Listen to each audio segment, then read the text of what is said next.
Hello friends, எப்படி இருக்கீங்க? Welcome to Thamizhathiri. நம்ம எல்லாருக்குமே ஒரு மனநிலை அப்படின்ட்டு ஒன்று இருக்கும். அதுக்கேற்ற மாதிரி தான் நம்ம சிந்திப்போம், அதுக்கேற்ற மாதிரி தான் நம்மளுக்கு வேலை செய்வோம், அதுக்கேற்ற மாதிரி தான் நம்மளுக்கு ரிசல்ட் கூட வரும். அந்த மாதிரி ஒரு முக்கியமான ஒரு மனநிலை, அதுக்கேற்ற மாதிரி சிந்தனை அப்படின்றதுனால அந்த சிந்தனையை மாற்றினா நம்மளுக்கு வர ரிசல்ட் கூட மாறிடும். அப்படின்ற விஷயத்தினால நம்ம சிந்தனையை எப்படி ஒரு மதிப்புடையதா, நம்மளுக்கு மதிப்பு போடுறதா மாற்றிக்கிறது அப்படின்றத நான் இந்த வீடியோவில் பகிர்ந்துக்க போகிறேன். இது நான் சொன்னது இல்லை, எத்தனையோ இடத்துல ட்ரைனிங்கில் இது கொடுத்துக்கிட்டு தான் இருக்காங்க. ஆல்ரெடி இதுக்கு அப்சர்வேஷன் எல்லாம் கொடுத்து வச்சிருக்காங்க. அதை நான் தெரிஞ்சுக்கிட்டு உங்கள் கூட பகிர்ந்துக்க போகிறேன். கண்டிப்பாக வீடியோவை கடைசி வரைக்கும் பாருங்கள், உங்களுக்கு யூஸ்ஃபுல்லாக இருக்கும். வாங்க வீடியோக்குள்ளே போகிறோம்.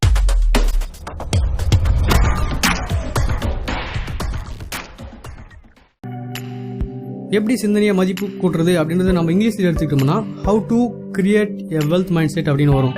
இதில் மதிப்பு கூடுறது அப்படின்னா வெல்த் அப்படின்னு மாறிடும் இங்கிலீஷில்.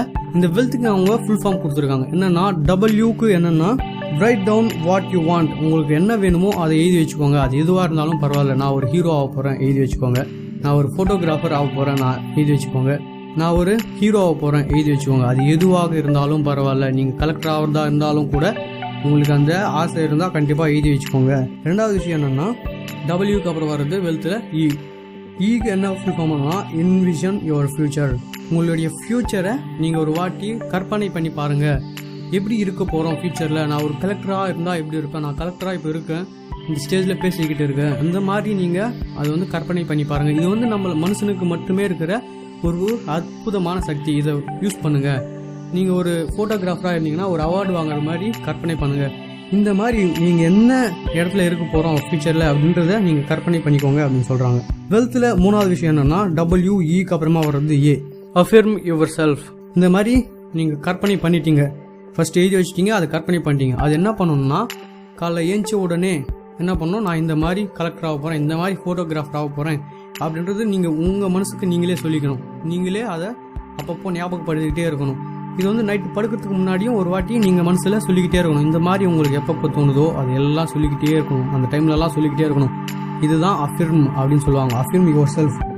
உங்களுக்கு நீங்களாம் உங்களுடைய கோரிக்கையை சொல்லிக்கிட்டே இருங்க. நாலாவது வெல்த்தில் என்னென்னா டபிள்யூஇஏக்கு அப்புறமா வருது எல். எல் என்னென்னா listen to your inner voice. எழுதி வச்சுக்கிட்டீங்க, அதுக்கேற்ற மாதிரி கற்பனை பண்ணிட்டீங்க, அதுக்கேற்ற மாதிரி டெய்லியும் அஃபிர்ம் பண்ணிக்கிட்டே இருக்கீங்க. இந்த மாதிரி பண்ணுறப்ப என்ன ஆகும்னா நம்மளுக்கு எந்த வேலை செஞ்சாலும் நம்மளுக்கு ஒரு மனசாட்சி அப்படின்னு இருக்கும். நம்மளுக்கு தெரியாமலே நம்ம செய்கிற வேலையில் அது நல்ல விஷயமா இருந்தால் நம்மளுக்கு சந்தோஷம் கொடுக்குறது, நம்மளுக்கு அது கெட்ட விஷயமா இருந்தால் நம்மளுக்கு கஷ்டத்தை கொடுக்குறது, வலியை மனசுக்குள்ளே கொடுக்கறதுக்கு அப்படின்னு ஒரு மனசாட்சி அப்படின்னு ஒன்று இருக்குது. அது எல்லாருக்குமே தெரியும். அந்த மனசாட்சி என்னன்னா உங்களுக்கு ஒரு சிக்னல் கொடுக்கும். இது செய்யும், நீ வெற்றி அடைவே அப்படின்னு சொல்லிட்டு உங்களுக்கு ஒரு சிக்னல் கொடுக்கும். நீங்கள் எப்போவுமே இந்த சிந்தனையோட அது என்ன சொல்கிறது அப்படின்னு கேட்டுக்கிட்டே இருக்கணும். கேட்டுக்கிட்டே இருந்தீங்கன்னா அது ஒரு டைமில் உங்களுக்கு இந்த மாதிரி பண்ணுங்க, அப்போ நீங்கள் வெற்றி அடையலாம் அப்படின்னு சொல்லிட்டு உங்களுக்கு ஒரு சிக்னல் கொடுத்துரும். அதுக்கேற்ற மாதிரி நீங்கள் வேலை செஞ்சீங்கன்னா கண்டிப்பாக நீங்கள் வெற்றி அடைஞ்சிட்டு நீங்கள் என்னவா ஆகணும்னு நினச்சிங்களோ அதுக்கேற்ற மாதிரி ஆகலாம். அஞ்சாவது விஷயம் என்னன்னா வெல்த் டபிள்யூஇஏஎல்க்கு அப்புறமா வர்றது டி. என்னன்னா உங்களுக்கு அந்த மனசாட்சி உங்களுக்கு சொல்லிச்சு. என்ன பண்ணுவாங்கன்னா அது சொல்றது கண்டிப்பாக உங்களுக்கு வெற்றி அடையிற மாதிரி தான் இருக்கும். கண்டிப்பாக மேலே கொண்டு போகிற மாதிரி தான் இருக்கும். ஏதோ ஒரு சில நேரத்தில் தான் அது தெரியாமல் நம்ம தப்பாக செய்யறதுனால தான் போயிடும், அது தோல்வி அடையும். அந்த மாதிரி இவங்க என்ன பண்ணுவாங்கன்னா அதுக்கு பயந்த சுபாவம் இருக்கிறவங்க நிறைய பேர் இருப்பாங்க செய்யறதுக்கு. இவங்க என்ன பண்ணுவாங்கன்னா பண்ணுறதுக்கு ஒரு வேலை கண்டிப்பாக நல்லா தான் இருக்கும் போனால், ஆனால் ஒரு வேலை போயிட்டா நம்ம அது வெற்றி அடையலைன்னா நம்ம ரொம்ப மோசமாக போயிடும் அப்படின்ட்டு பயந்துக்கிட்டு அங்கேயே நின்றுவாங்க. அதனால தான் அவங்க வெற்றி அடையாமல் இருப்பாங்க. ஸோ கண்டிப்பாக உங்கள் மனசாட்சி உங்களோட மனம் என்ன சொல்லுதோ அது செஞ்சீங்கன்னா கண்டிப்பாக நீங்கள் வெற்றி அடையலாம். நீங்கள் அதிகமாக ரிஸ்க் எடுக்கிறது பயந்துக்கிட்டே இருந்தீங்கன்னா இது சொல்லுவாங்க. எப்படி சொல்லுவாங்கன்னா நீங்கள் எந்த ரிஸ்க்கும் எடுக்காமல் இருக்கீங்க அப்படின்னா நீங்கள் பெரிய ரிஸ்க் எடுக்கிறீங்க அப்படின்னு தான் அர்த்தம் அப்படின்ட்டு எத்தனையோ புக்ஸில் எத்தனையோ பேர் சொல்லியிருக்காங்க. வெற்றி அடைஞ்சவங்க நிறைய பெரிய ஆளுங்கள்லாம் சொல்லியிருக்காங்க. ஸோ கண்டிப்பாக உங்கள் மனசாட்சி சொல்கிறத கேட்டு அதுக்கேற்ற மாதிரி வேலை செய்ய ஆரம்பிச்சிருங்க. அதுக்கப்புறமா நீங்கள் ஒரு வாட்டி வெற்றி அடையிறதில்லை. நீங்கள் நல்லா பார்த்தீங்கன்னா வெல்த்தில் WEALT வரைக்கும் வந்துட்டோம்.